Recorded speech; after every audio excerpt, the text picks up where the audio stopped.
Okay, so talking about monetizing, Mm-hmm. and so you monetize off of those calls, right? Yes. So what are all the different ways that you can monetize online as a creator? Okay, when you say monetize, break it down. Monetize is making money off of your product or service. Okay. Yeah.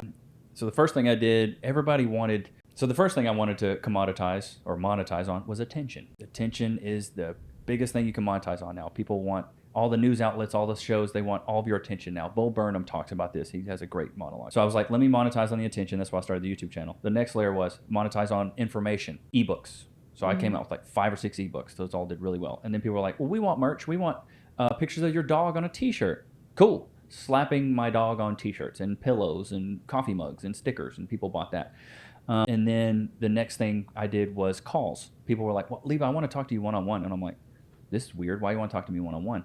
And so at first I started charging like $60 an hour, and I was getting like 4 calls a week. And I was like, these are an hour long. This is a lot of time. That's 4 hours of your life. I doubled my pricing, and then I was still getting booked as much. And so I was like, it came to a point where I was like, I don't have the time to do this anymore because, you know, my wife's pregnant. I'm already recording a ton. I'm making thumbnails. So I was like, I'm just taking a break from it for now. So, but when I come back, I'm probably going to double my prices again because $240 for an hour, I can justify that. But it's getting to the point where I was talking to my barber about this. Like, you have to start doing entrepreneur math. Like, I stopped mowing my own yard because it takes me 2 hours. If I work for 2 hours, I'll make so much more. And I hired a house cleaner because if I clean my house, I'm going to lose all this time. So it's like now my time is worth more than, you know. So valuable. It's so valuable. So I'm like, I'll spend the money for somebody to clean my house so I can work. Yeah, absolutely. So what would be like the number one piece of advice that you would give yourself 5 years ago before starting this whole journey? Like if you knew what you knew now, what would be the one thing that you would tell? You're never going to know enough. You're never going to know enough. You always, I see a lot of people that are perfectionists. They want it perfect and then they never post anything. You're never going to know enough. Even right now, I'm learning every day, like getting online, seeing what stuff is trending on YouTube. Like the titles always change. The thumbnails that people click always change. Like everything's evergreen and like it's changing constantly.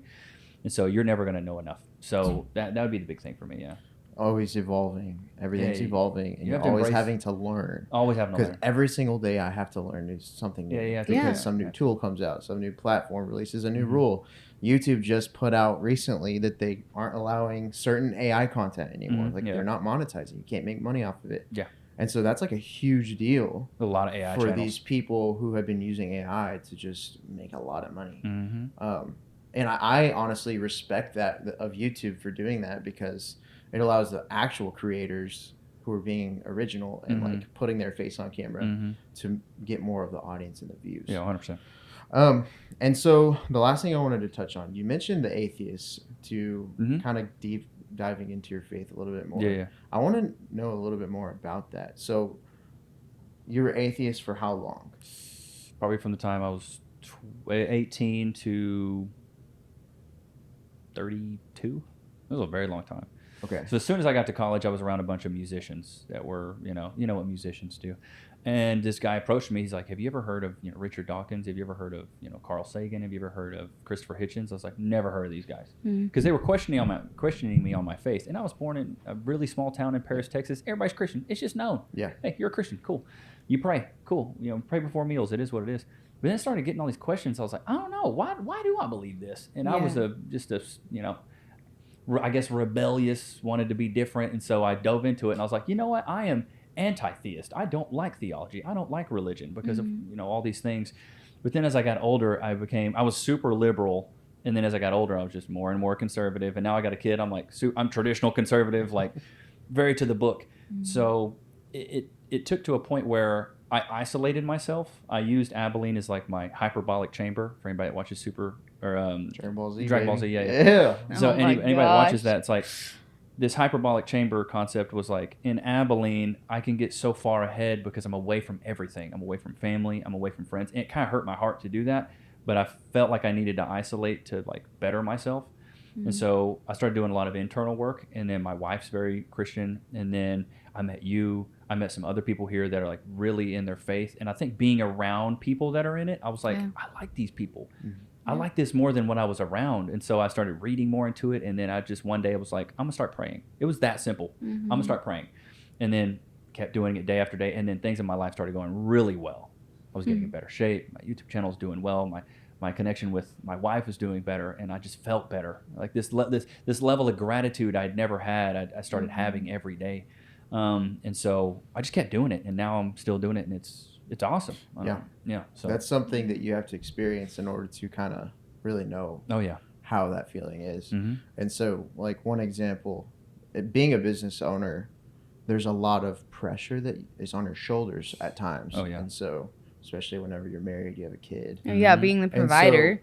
Yeah, I honestly, I mean, I can see it, but I don't know how people could do this and not be stressed. Like, if you're not in your faith and like giving those burdens to the Lord every single day, honestly, be a lot heavier. Like, I probably would be bald or have gray hair. Yeah. Like, I would probably be 400 pounds because I would stress eat every single night. Yeah.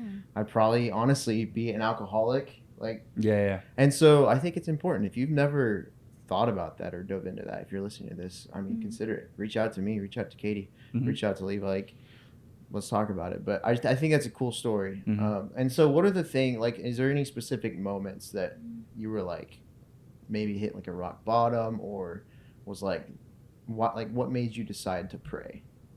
Okay, so this is a good one. So I'm in like month 4 or 5 of my content journey, posting every day, and then they do a bunch of like layoffs at the company I'm at, and I just get laid off one day, just boom, out of nowhere.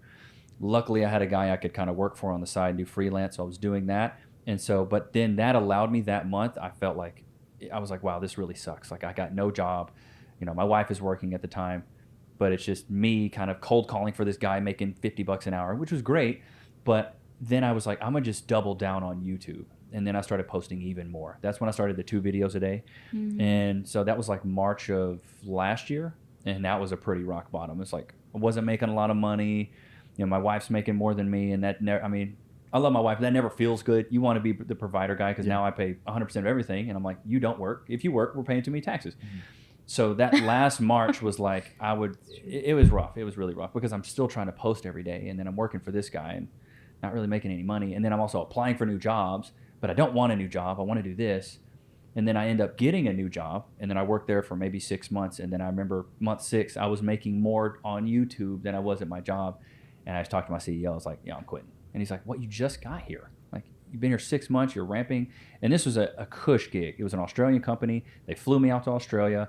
They flew me out to Philly, Fort Lauderdale. I was flying all over the States, traveling all the time, food comped. It was awesome.